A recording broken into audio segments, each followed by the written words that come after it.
تەوەریدۆمان تایبەتە بە هەڵبژاردنەکانی هەڵبژاردننی شارەوانی لە تورکیا و باکووری کوردستان. هەڵبەت ئەم هەڵبژاردنە دەرەنجامی جیاوازی ئەبێت و بۆ باکووری کوردستان بە تایبەتی دەمپارتی کاریگەری ئەو تۆیەبێت کە تا چەند ئەتوانن شارەوانیەکان زۆربەی شارەوانیەکان بەدەست بێن. هەڵبەت وەک خۆشیان لە چەندین بۆنێ ئاماژیان کردو هیواخوازم کە لە ڕێی بەدەستێنانی شارەوانیەکان لەم هەڵبژاردنەیە پرۆسەی ئاشتی و دیموکراسی جارێککە لە تورکیا باسکرێت و خرێتەوە بەرباس و لێکۆڵینەوە و سەرکەوتن بەدەست بێنێ. ئەکەم هەڵبەتەوە کەزانین کە سبەینە هەڵبژارنەکە ئەنجام مەدرێت وە لە ساڵی 2019 هەڵبژارنە ئەنجام نەدراوە هەر 5 ساڵێک جارێک هەڵبژارنەکە ئەنجام مەدرێت و باس لە بەشێکی گشتی باز لە هەڵبژارنەکە و هەروە کاریگەریەکانێکی. بەڵێ جا بۆ مەبەستەش لە ستۆدیۆ بەڕێز ئارام عەلیمان لەگەڵایە شارەزا لە کاروباری تووچیا. کاک ئارام بەخێر بێیت. سڵاوی لەبێت، زۆر بەخێر بێیت. زۆر سپاس. کاک ئارام وەک لە سەرەتای ئاماژەم پێکرد ئەم هەڵبژاردنە چارەنووس سازە بۆ کورد بەتایبەت بۆ دەمپارتی کە لە چەندین بۆ نیاباسی ئەوان کردووە بەدەستێنانی زۆربەی شارەوانیەکان دەرفەتێکی گرنگ ئەرەخسێنێ بۆ ئەگەری دەستپێکردنەوەی پرۆسەی ئاشتی و دیموکراسی. بەڵێ بنای خۆی بەخشندە و میهرەبان. بەڵێ ڕاستە هەڵبژاردنێکی زۆر گرنگە. ئەمە دوای دوو هەڵبژاردن دێ هەڵبژاردننی 2023 2024 سەرۆکاتی کۆمار. بەڵێ دیارە لە هەڵبژاردنەکانی شارەوانی ڕابردوو 5 ساڵ پێ ئێستا کورد ژمارەیەکی زۆری شارەوانی بەدەستێنا بەڵام قەیومیان لەسەردانە لایان بردن بە کۆمەڵێک هۆکار دادگاییان کردن سەرۆکی شارەوانەکان لەسەر کار توورخستەوە. ئەم جارە دەم پارتی بەڕاستی ئامادەکاری زۆر باشی کردووە ئەگەری زۆرە کە نزیکەی 50 شارەوانی بباتەوە باڵاکووری کوردستاندا بۆ ئەمەش ئامادەکاری باشیان کردووە و ئەم جارش هاوپەیمانەتیان وەکو لە ڕاگەیانەکان دەباسەکرێت لەگە هیچ لایەنێک نەکردووە لە هیچ لە یەک لە شارەکاندا. ئەمەش شتێکی گرنگە و ئەمەش دوای ئەوە دێ کە بەڕاستی دوای تاقیکردنەوەی هەمویان لە هەڵبژاردنەکانی ڕابردوودا هەموو حیزبەکان بە چەپ و بەڕاست بە ئەلمانی و بە ئیسلامی دیارە دەرسێکیان وەرگرتووە لەوەی کە ئەم جارە کورد زیاتر دەنگ بە دەم پارتی بدە. ئەو دەنگانەی کە بۆ لایەنەکانی دیکەش دەچوون بۆ ئاکەپەش دەچوو مەسەلەن لە کوردستاندا دەنگێکی زۆر بۆ ئاکەپە دەچوو لە هەمان کاتدا بۆ حیزبەکانی دیکەش دەچوو لە شارە کوردەکاندا. ئەم جارە لەو بڕواایەدام دەنگدەری کورد زیاتر دەنگ بە دەم پارتی بدە بە تایبەتی لە قۆناغی ئێستادا کە ڕۆژی کورد لە باکووری کوردستان و لە ناوچەکەدا پێدا تێپەڕ دەبێ بۆیە چاوەڕوان دەکرێت کە دەم پارتی بەڕای من ئەنجامی زۆر باش بەدەست بێنێ ئەم جارە. باش جیاواز لە دەم پارتی کە باست کرد کاگارام حیزبە سەرەکیەکان کە ڕکابەتی یەکتر دەکەن وەک ئەکەپە و هەروەها جەهەپە ئەمانە پێشبینی چیە بێ بۆ ئەمان؟ خۆی ململانەیەکی زۆر تند چێبڕچەیەکی زۆر تند لە نێوان تەحالفی جمهور هەیە ئەوەیکی ئاکەپەیە لەگەڵ پارتی گەلی کۆماری. بەڕاستی بەپێی ڕاپرسیەکان ئەکرەم ئیمامۆغڵو لەگەڵ مراد قوروم کە جەهەپەیە لە ببوورەکەی ئاکەپەیە 1-2 پوینت لە یەکتری کابارێکە سەختە دوکتۆر کابارێکە زۆر سەختە. ئەوەی سەختی کردووە زیاتر ئەستەمبولە لەبەرەوەی ئەستەمبول زۆر گرنگە 18 دەنگدەری تورکیا لە ئەستەمبولە. تورکیا 11 ملیۆن دەنگدەر لە ئەستەمبولە. ئەستەمبول شارێکی زۆر گەورەیە. میزانی شارەوانی ئەستەمبول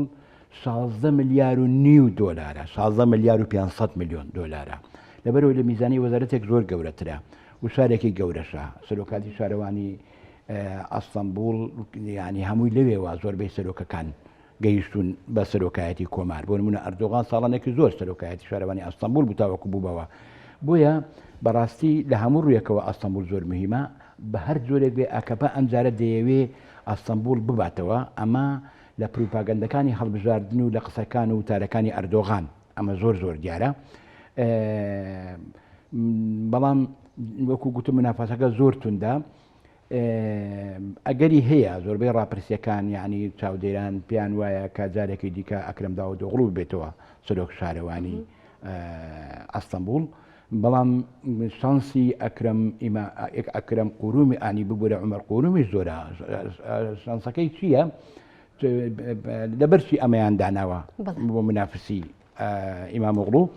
چونکە بازەوە دەکرێت کە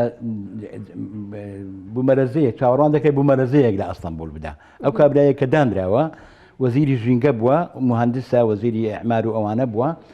شارەزایە لە دروستکردنی بینایە و تەکنیکی خۆپاراستن لە بوومەلەرزە بۆیە هەندێک لەو دەنگدەرەکان دەڕێن ئێمە کە چاوەڕوانی شتێکی لە زۆرە بابەتین ئەمە باشە هەڵی بژێرین ئەوان بڕیاریان داوە کە 350,000 خانوو دروستکەن لە ئەستەمبول خزمەتگاری زۆر بکەن نازانم کۆمەڵێکشی دیکەی زۆر و ئەو کابرایش عمەر قورومە کاتی خۆی لەو کۆمپانیای کۆتی کە هەبوو بۆ دروستکردنی خانوو بەرەوشتی لە زۆرە بابەتە کارێکی باشی کردو و سەرکەوتوو بووە لە کۆمپانیاکاندا بۆیە ئەمەیان هەڵبژاردووە وەکو منافسێکی ئەکرەم ئیمام ئۆغڵو کاتی خۆی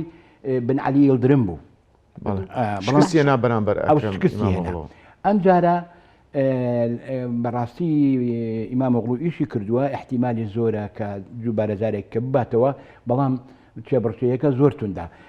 یەک لە خاڵەناوەزەکانی ئیمام ئۆغڵو ئەوەیە ئەم جارە کورد ئەم جارە هاوپەیمانی نییە ینی پێشتر هاوپەیمانی پرسیارە لێکم کاگارم کە ئایا ئەم جارە کە کوردەکان لە ئیستانبول هاوپەیمانی ئەکرەم ئیمام ئۆغڵۆ نین ئەمەش کاریگەری هەیە لەسەرەوەی چەند پۆینتێکدا بەزێ بێگومان کاریگەری زۆرە لەبەرەوەی دەنگدەرێکی زۆری کورد لە ئەستەمبول هەیە کورد ئەم جارە بەڕای من هۆکارێکی یەکلاکەرەوەیە یعنی وەکو چۆن عەرەب دەرە بەیضەة القوبان ئەزانی لەگەر هەر لایەک بێ ئەوە دەباتەوە کورد لەگەر هەر لایەک بێ لە ئەستەمبول ئەمە دەباتەوە بەڵام تاوەکو ئێستاکە دیار نییە بەدڵنیاییەوە کورد لە ئەستەمبول دەرناچێت ناوێ بەسەر شارەوانی یان ئیمام ئۆغڵو دەرەچێت یان عومەر قوروم دەرەچێت اینجا لەو ناوە ئەگەریش هەیە کە بڵێن مرەشەحی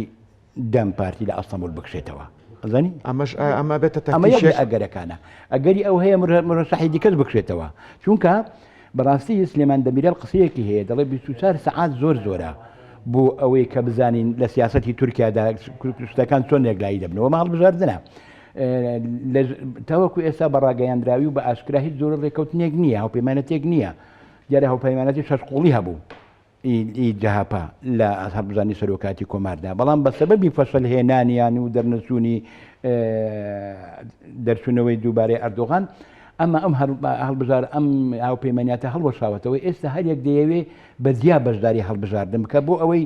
سەقل و قورسایی خۆی بزانێت چەندە بۆ هەڵبژاردنەکانی داهاتوو اینجا ئەمە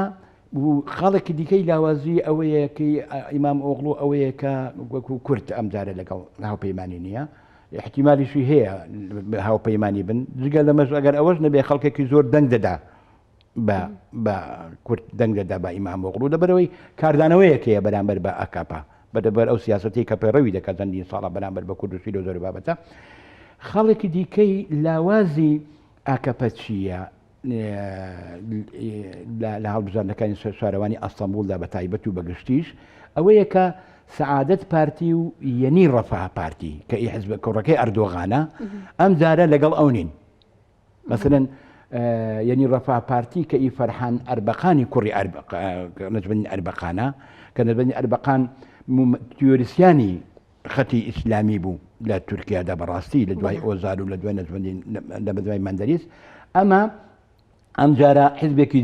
جیاوازی ئەوە کردووە لە هەڵبژاردننی سەرۆکاتیدا لەگەڵ ئەردۆغان بوو بەڵام ئەم جارە بەجیا بەزیون ئەمە نزیکەی 1.5 ملیۆن دەنگدەری هەیە ئەمە شتێکی ئەوەیە ینی 5 ئەندامی پەرلەمانی هەیە ئەمەش ئەم جارەش ئەمانە لەگەڵ ئاکەپەنین سەعادەت پارتی لەگەڵ ئاکەپەنیە بۆیە لە هەردوو لاوە بەرەکەوە ئەم جارە وەکو پێشونین بەڵام دوجار احتیمالی ئەکرەم ئیمام ئۆغڵو زۆر زیاترەکە بباتەوە باشە کاگارام هەمیشە باز لەوە کرێت وەک لە هەڵبژاردنەکەی ڕابردووشە بینی ومانەکە کورد دەنگی یەکلاکەرەوە بۆ لە نێوان ئەکاپە و هەروەها جەهەپەیە پێشبینی چییە بۆ ئەم هەڵبژاردنیان لەو بڕواایەدان کە بە هەمان شێوە کورد ببێتە یەکلایکەرەوە بۆ دەنگەکان بێگومان وەکو من باسم کرد بەڵێ کورد دەبێتە فاکتەری یەکلاییکەرەوە بە تایبەتی لە ئەستەمبول ئەزمیر و ئەنقەرە ئەم سێ شارە زۆر مهمە لە هەموو هەڵبژارنەکاندا لەبەرەوەی ژمارەیەکی زۆری دەنگدەریتیایە. ئەمە عاملی حاسیمە بەتایبەتی ئەستەمبول بۆیە شەڕ لەسەر ئەستەمبولە چێ لە ئەستەمبول بیباتەوە احتیمالی زۆرە کۆنتترۆلی سیاسەتی تورکیاش بکە لە داهاتوودا ئەگەر بێت و بەڕای من ئەکرەم ئیمامۆغڵو بۆ سەر کۆمارەتی کاندیدی جەهاپە بە احتیمالی هەیە بیبردباوە نەوەکو دەنسبە ئەوەی کەیف بە ینی سکرتێرەکەی دیکەی جەهاپە احتیمالی زۆر بوو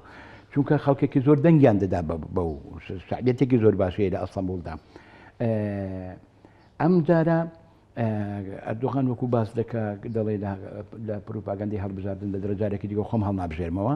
بۆیە ئەستوقلی بە هەموو قوتی خۆی دەیەوێت لە ئەستەمبول بباتەوە بە هەموو قوتی خۆیان ینی چیان دەست بێ دەیکەن ئەم جارە ئەستەمبول ببنەوە.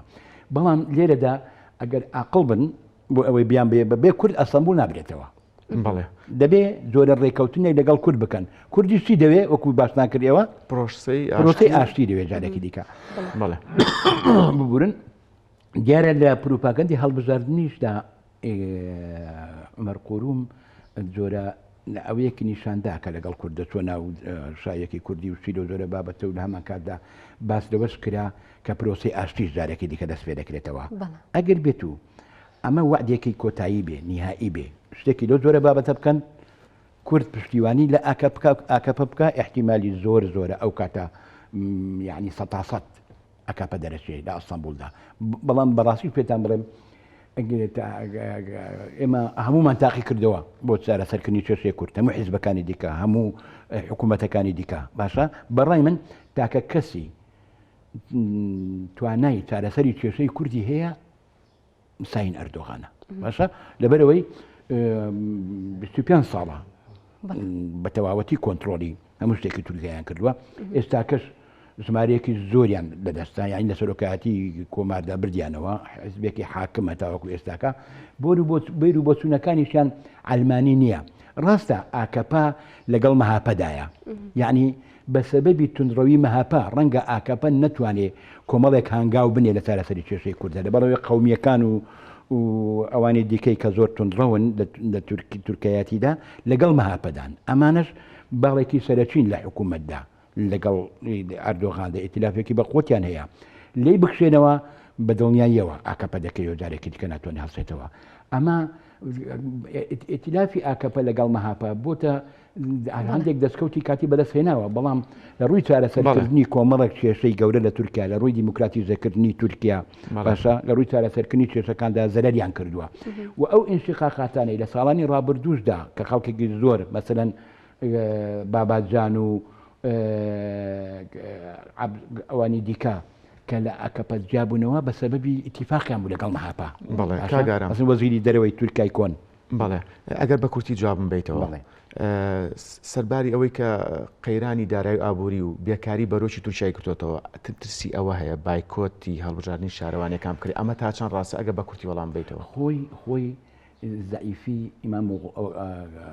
عومەر قوروم گوتمان ئینفلاسیۆنە مەسەلەی موچەیە ئیخانە نشینان کۆمەڵێک شتی دیکەیە گەندەڵیە ئەوانە هەموو هەیە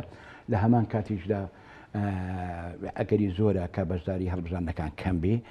لەبەر ئەوەی گوتم دوو هەڵبژاردنێکە پێشتر بووە خەڵکی لاکە و کێشەش زۆرە لە هەمان کاتیشدا ڕەمەزانیشە ئەزانی خەڵکێکی زۆریش مسلمانەوە بەڕۆژووە احتیمالی هەیە ژمارەی بەشداربووان کەمتر بێ لە هەڵبژاردنەکەی دیکەی ڕابردوودا هەم لە باکوور و هەم لە تاوای تورکیا بەڵێ لە باکوور بڕوان